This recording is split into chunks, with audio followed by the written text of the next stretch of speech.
Štuž me po mjezvoću ne znaje, ja sam Erwin Hanuš z Ochozy albo Kočebuza, dżen sam z wieczoro Hanuš Kočebuski.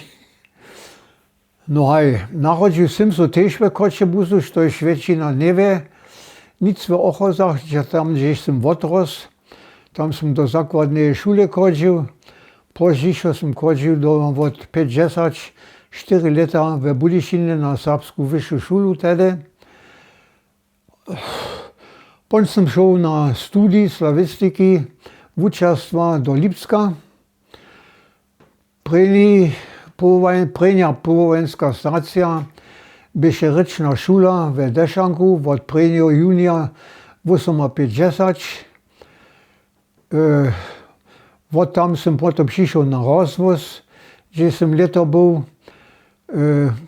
Krótka stacja jeszcze wrócił do Deszanka, a potem na wyższą szulu, wtedy serbska rozszerzona wyższa szula Kočebuz, gdzie ja sam poprawom stajnie chcę.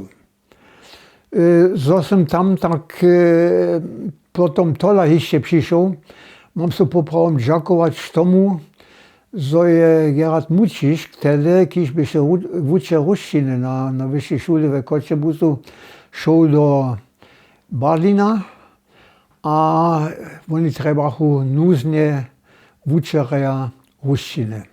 A tak sam ja potem najpierw przyszedł na wyższą szulę w Kočebuzu.